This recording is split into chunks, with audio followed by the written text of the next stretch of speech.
Perguntas a serem respondidas. Animais possuem alma? Nos primeiros capítulos da Bíblia, ah, chamam justamente os animais de Nefesh Hayah, que significa literalmente seres viventes, ou então almas vivas, almas viventes. Então, ser humano ele possui também essa alma, mas só que o animal em si, todos os animais, eles não possuem uma alma, eles já são uma alma.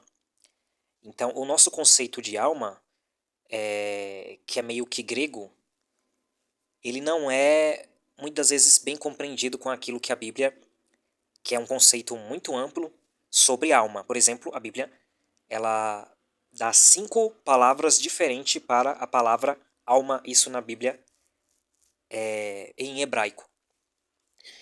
E uma dessas almas, que é a alma natural, a alma comum, a alma animalesca, que inclusive o ser humano tem, é essa mesma alma que os animais eles são chamados de nefesh, que significa vitalidade, né, do verbo nafash, né, que significa tomar fôlego. Então, tem uma correlação entre a palavra ruach, que significa espírito, que inclusive o animal ele também tem espírito. O animal ele tem espírito e ele é uma alma ligada ao seu corpo físico, né? O conceito de alma, biblicamente, do ser humano é diferente do que seria a alma, né, para nós hoje, né? É um ser que está simplesmente fora do corpo, não, é uma coisa muito mais ampla e complexa, né?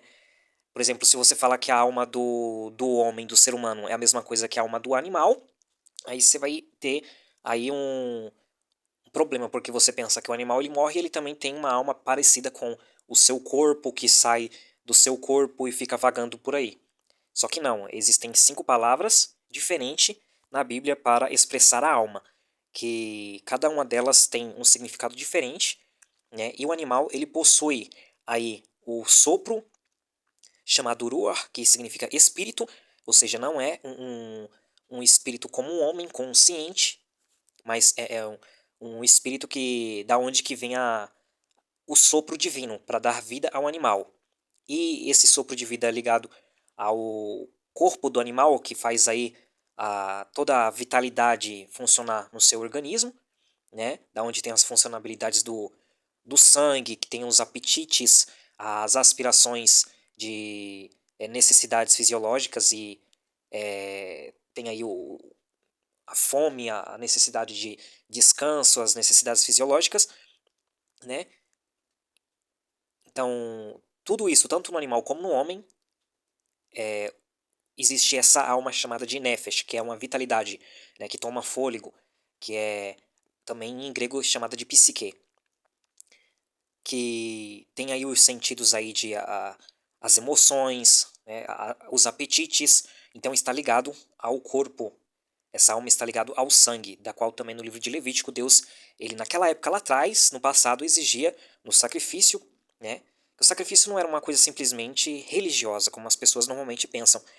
O sacrifício, ele tinha uma grande função, né? Não era simplesmente, é uma coisa espiritual que é para perdoar pecado, como a ignorância normalmente nos foi passado, né? Falta de explicação e tudo mais. Os sacrifícios, eles tinham, por exemplo, antes mesmo do homem, do ser humano, eles se tornaram ser carnívoro, né, que ele passou a se tornar carnívoro após o dilúvio. Então, pelo menos desde a época do Éden até o dilúvio, que foi aí um período de 1656 anos, até o dilúvio, então o ser humano ele não se alimentava de carne de animal. Então, a Bíblia ela fala que este ah, sacrifício que era feito anteriormente, por exemplo, a começar, né, com certeza Adão fazia, né, mas só que a Bíblia ela não menciona, ela só menciona alguns fatos para dar um ensinamento moral. A Bíblia ela não vai relatar todas as situações que aconteceram no decorrer de toda a história. Então, somente para nos dar uma lição moral. Por exemplo, no sacrifício de Adão, de Abel e Caim, né? Então Abel, ele faz um sacrifício, mas só que Abel, ele não come do sacrifício. Por quê? Porque eles, naquele momento, eles não eram carnívoros, né? Antes do dilúvio é sabido que o ser humano ele não era carnívoro. Apenas depois do dilúvio, quando houve uma grande situação, né, na Terra cataclísmica e etc., uma ordem tanto na atmosfera como em toda a natureza, houve aí uma necessidade da qual também está escrito que Deus deu para o homem os animais também como alimento, e os animais chamados de animais apropriados para se alimentar, né, dos quais a Bíblia, desde aquela época de Noé, antes mesmo da lei de Moisés, Noé ele já sabia qual que era o animal puro e qual que era o animal impuro, ou animal apropriado ou não apropriado para se alimentar. Então a Bíblia ela traz esse sentido também do conceito de sacrifício, que não era um sacrifício simplesmente de perdoar o pecado, mas também eles tinham, por exemplo, eles sacrificavam e pegavam o que era melhor, né, as vísceras, a gordura do animal, e eles então lançavam isso em terra, né, para trazer um adubo, né, para de certa forma tornar a terra mais nutritiva e produtiva. Então tem tudo isso daí também, né? Além que depois que Deus ele deu os animais por alimentos, os animais apropriados para se alimentar, em sacrifício quando ele pedia as vísceras, as gorduras, né, para se fazer um holocausto, que é justamente cremar, né, tudo aquilo, mas o restante do animal ele servia de alimentação para a família, então era como um churrasco, vamos assim dizer. Servia de alimento. Então, os sacrifícios, eles tinham uma ordem a serem feitas, não era simplesmente, bateu na teia de fazer um sacrifício aqui, vamos fazer um churrasco e apresentar isso para o Senhor.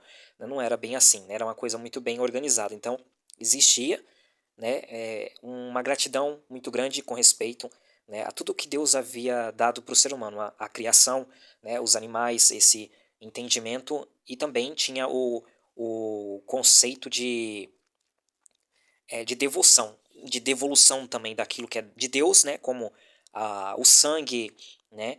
Tinha que ser derramado em terra, né? As vísceras, a parte mais gordurosa, era também dada para ser queimado, né? Para Deus também. E então tudo isso daí, além dos conceitos espirituais, né? Que tipificava, que prefigurava o Cristo que viria, né?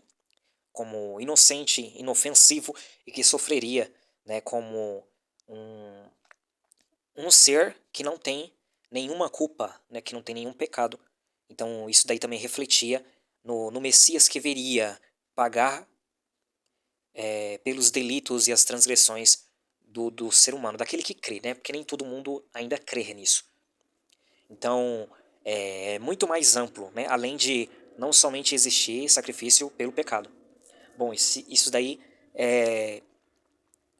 foi respondido, mas existe muito mais coisas, né, por detrás aí de sacrifício. Não era, o sacrifício não era simplesmente feito por causa do pecado, existia o sacrifício pacífico de gratidão, né? E por aí se vai.